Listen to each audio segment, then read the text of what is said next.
मोदी कहते हैं, आज बीजेपी कहती है कि हम यूनिफॉर्म सिविल कोड लेकर आएंगे, यकसा सिविल कोड लेकर आएंगे। अपने दिल पर हाथ रखो, अपने दिमागों पर जोर डालकर अपने आप से सवाल करो कि अगर कल पार्लियामेंट में यकसा सिविल कोड या यूनिफॉर्म सिविल कोड का बिल लाया जाएगा तो क्या राजद का माले का कोई एमपी उठकर उसकी मुखालिफत कर पाएगा? कोई नहीं कर पाएगा। वो बोलेंगे नहीं नहीं ये छोड़ो, तुम्हारा कोई काम नहीं, हम देख लेंगे। मेरे भाई, आप ताकतवर हैं मगर आपको अपनी ताकत का अंदाजा नहीं है।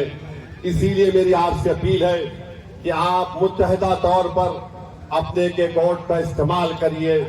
और रहा सवाल हमारे प्रधानमंत्री का, मेरे भाई, आप और हम सब लोग अपनी अम्मा के पेट से पैदा हुए ना, आप और हम सब। अम्मा ने हमको, अल्लाह ने हमको खून के खतरे से एक लुथड़ा बनाया। 9 महीने के बाद अम्मा ने हमको पेट से निकाला, हम पैदा हुए। ये वाहिद शख्स है प्रधानमंत्री जो कह रहा है कि मैं बायोलॉजिकली पैदा नहीं हुआ। ना हंसने की बात नहीं है, उन्होंने कहा ये बात को, उन्होंने कहा इस बात को कि मैं बायोलॉजिकली पैदा नहीं हुआ। अब आप बताइए, 130 करोड़ जनता का प्रधानमंत्री है और संविधान की दफा 51 ये कहता है कि भारत के नागरिकों को अपने आप में एक साइंटिफिक टेम्परामेंट पैदा करना चाहिए, यानी एक साइंटिफिक सोच पैदा करनी चाहिए। प्रधानमंत्री कहते हैं कि मैं बायोलॉजिकली पैदा नहीं हुआ। सुनिए, अभी आपको समझाना चाह रहे हैं। 2014 में जब आए थे तो कहा था 6 दिन लेकर आऊंगा, कहा था ना। फिर कहा था कि भाइयों बहनों 15 लाख डालूंगा। फिर कहा था 2 करोड़ नौकरी दूंगा हर साल। 2014 हो गया, 2019 शुरू हुआ तो मोदी ने कहा मैं आपका चौकीदार। कहा था ना, मैं आपका चौकीदार हूं।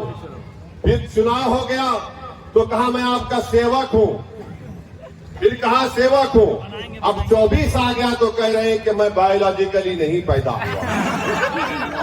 अब मोदी ये कह रहे हैं कि मुझे खुदा ने, शक्ति ने किसी मकसद के लिए पैदा किया है।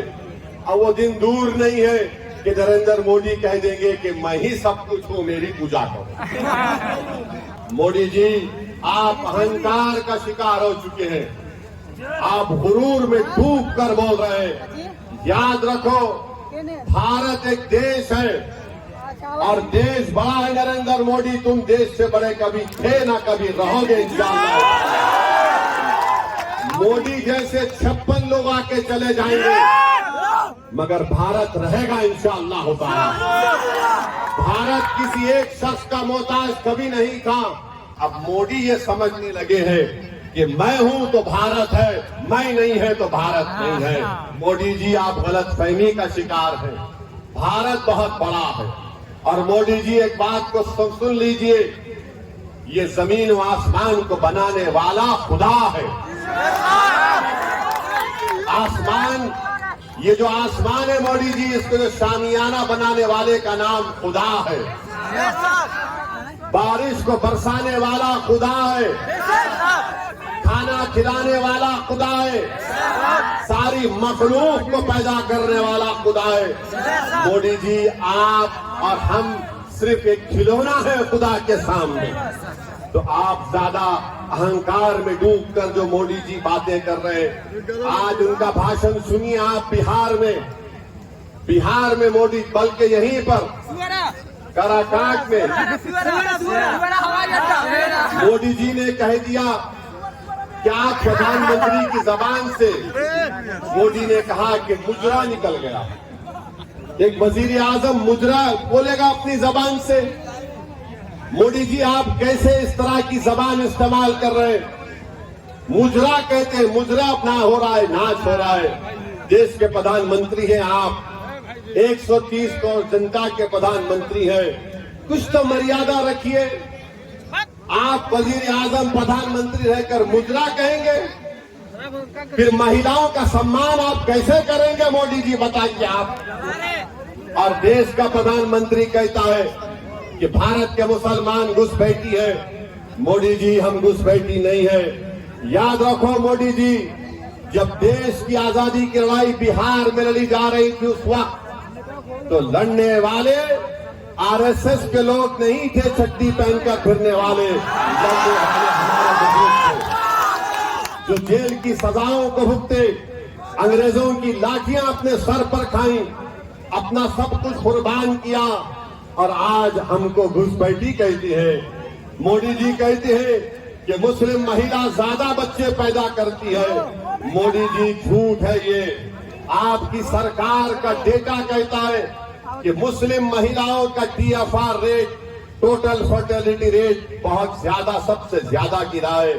और देश के प्रधानमंत्री को हम कहना चाह रहे हैं कि आप जब तक जिंदा रहेंगे और जब तक दुनिया रहेगी, आपने जो हमारी बेइज्जती की और ये कहा कि हिंदू बहनों के गले से मंगलसूत्र निकालकर मुसलमानों को दे दिया जाएगा।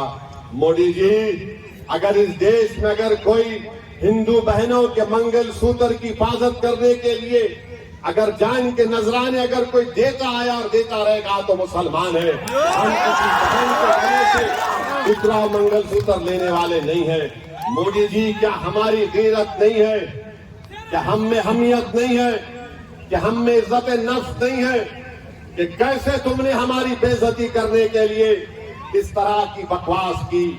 देश की जनता देख रही है, देश का वो तमाम नौजवान देख रहा है कि देश का प्रधानमंत्री क्या क्या बोले जा रहे हैं और बार बार बोल रहे हैं कि मैं आरक्षण ले लूंगा।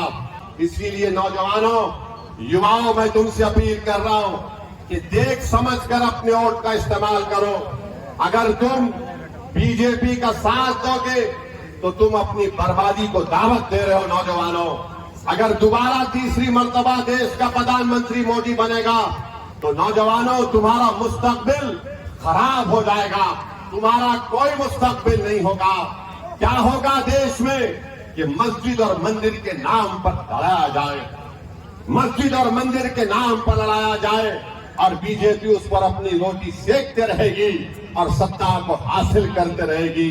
इस देश में सबसे बड़ा मुद्दा हिंदू मुसलमान नफरत से ज्यादा बेरोजगारी का है, महंगाई का है। बताओ क्या हो रहा है?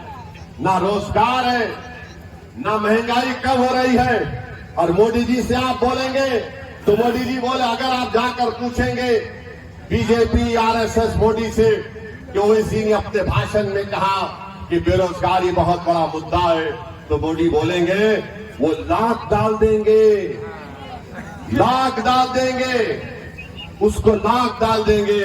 मोदी जी, आपने 500 रुपए की नोट, 1000 रुपए की नोट जो गायब कर दी आपने, उसमें कई छोटे छोटे कारखाने हमेशा के लिए बंद हो गए, फैक्ट्रीज बंद हो चुकी है। मगर मोदी को उसकी लाख डालने की फिक्र नहीं है। मगर मोदी जी सत्ता में आने के लिए नौजवानों को ये पैगाम दे रहे हैं। तो मेरी आपसे अपील है कि आप पहली तारीख के दिन सुबह के वक्त में निकलकर अपने एक वोट का इस्तेमाल करिए। यकीनन गर्मी बहुत रहेगी। लालू ने मतदान के दिन एक वीडियो बनाया और वीडियो में लालू यादव ने कहा कि ओवैसी को वोट मत दो, ये वोट काटेगा, तुम किसी और जाविद को वोट, अपना वोट दे दो। लालू जी, हम आपको बताना चाह रहे हैं कि आपने बरसों MY का नाम लेकर सबकी आंखों में धूल झोंका। लालू जी, हम आपको बताना चाह रहे हैं कि आपने MY का नाम लेकर आपने सत्ता को हासिल कर लिया। आप बरसों मुख्यमंत्री बने, फिर आपने अपनी पत्नी को मुख्यमंत्री बनाया, उसके बाद आपने अपने दोनों बेटों को विधायक बनाया, अपनी बेटी को आपने मेंबर ऑफ पार्लियामेंट बनाया, फिर आपने अपने दामाद को जो उत्तर प्रदेश के हैं उनको आपने सांसद बनाया। लालू जी, आपका दिल कब भरेगा बताइए? यानी आप मुख्यमंत्री बरसों, राबड़ी देवी मुख्यमंत्री बरसों तक रही। अब आपके दोनों बेटे विधायक बने, एक डिप्टी चीफ मिनिस्टर बन गए। अपनी बेटी को आपने राज्यसभा भी जा दिया। मगर लालू जी को एक बात बड़ी तकलीफ देती है कि उत्तर प्रदेश का अल्पसंख्यक समाज का मुसलमान अब राजद की लीडरशिप को कबूल करने तैयार नहीं है। वो ये तय कर चुका है कि लालू यादव और उनका परिवार ने MY के नाम पर एक समीकरण सिर्फ जबानी तौर पर लालू ने बनाया और सिर्फ मुसलमानों के वोट को हासिल किया, और उसके बाद सिर्फ सत्ता उनके बेटों को या उनकी बेटी को दे दिया गया। अभी भी वही ड्रामा हो रहा है। मगर जब से MIM पार्टी आई है, इनके दिमाग अपनी जगह पर आ चुके हैं। इसीलिए आज आप देखते हैं कि कल तक तेजस्वी यादव के मंच पर कोई मुसलमान नजर नहीं आता था, मगर जब से मजलिस पार्टी को आपने अपना माना और मजलिस पार्टी को आपने अपनी जमात को समझा, तब से तेजस्वी यादव को बड़ी मजबूरी के साथ एक दो मुसलमानों को अपने मंच पर बिठाते हैं, पीछे बिठाते हैं, सामने बिठाते नहीं है। मगर इंशाअल्लाह ताला इस पार्लियामेंट के चुनाव के बाद इनको पता चल जाएगा।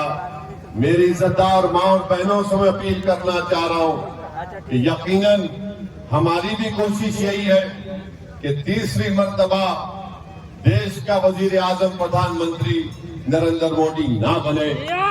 अब आप बताइए, अख्तरुल ईमान जब अपना इलेक्शन किशनगंज का लड़ रहे थे, जहां पर राजद का उम्मीदवार नहीं था, तो आखिर क्या परेशानी हो गई लालू को कि उन्होंने मतदान के दिन वीडियो बनाया और ये कह दिया कि ओवैसी वोट काटने आया है।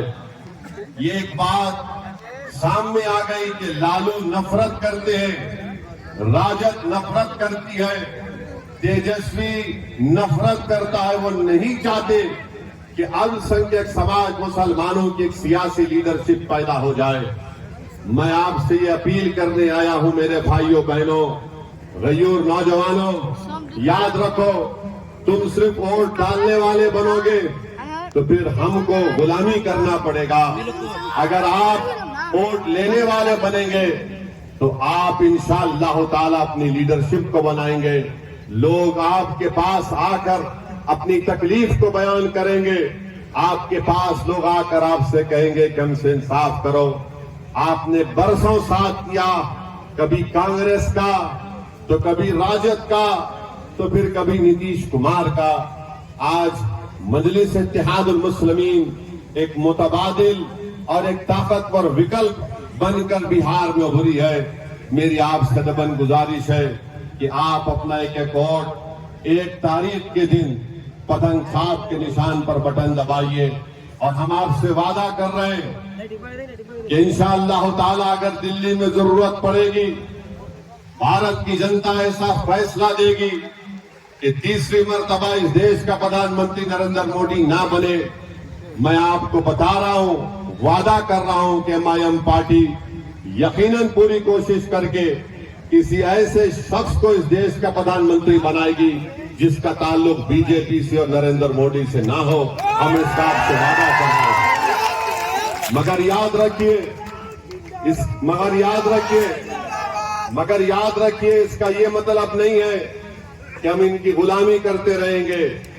मैं लालू यादव और उनके परिवार को अपना नेता नहीं मानता। इसलिए नहीं मानता हूं क्योंकि मेरा मानना यह है कि आप में उनसे ज्यादा काबिलियत है। मेरा मानना यह है कि आप में उनसे ज्यादा ताकत है। मेरा मानना यह है कि आप उनसे ज्यादा नंबर में है। मेरा मानना यह है कि आपकी आबादी में उनसे ज्यादा हक है। तो जब आप हर एतबार से आगे हैं, आप कब तक इनके पीछे भागेंगे? आप बताइए कि राजद ने 22 लोगों को टिकट दिया, जिसमें से सिर्फ 2 मुसलमान हैं, बल्कि 32 टिकट राजद ने अपने 22 माले और CPI के लोगों को दिया है।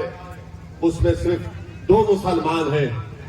17% मुसलमानों की बिहार में आबादी है और 2 टिकट दिए जाते हैं और गाली किसको देते हैं? ओवैसी को और अख्तरुल ईमान को कि ये लोग वोट काटने आए हैं। अरे तुमको सिर्फ 2 नजर आए और अपने परिवार से तुमने 2-2 अपनी बेटियों को टिकट दे दिया। तुमने 2-2 अपनी बेटियों को टिकट दे दिया। बताओ मेरे अजीज दोस्तों और बुजुर्गों, इससे ज्यादा बेइज्जती और क्या हमारी हो सकती है? बिहार के उन तमाम अल्पसंख्यक समाज के मुसलमानों से अपील कर रहा हूं, क्यों नहीं आप मुख्यमंत्री बन सकते बिहार के? आने वाले विधानसभा में हम बताएंगे इंशाअल्लाह ताला लालू को, नीतीश को, ये बिहार का मुख्यमंत्री एक मुसलमान भी बन सकता है। हम कब तक इन लोगों की गुलामी करते रहेंगे? MY के नाम पर वोट तो हासिल कर लेती है। हम आपसे अपील कर रहे हैं कि वोट एक अमानत है, उस अमानत का सही इस्तेमाल करिए। 1 तारीख को आपको डरने और घबराने की जरूरत नहीं है।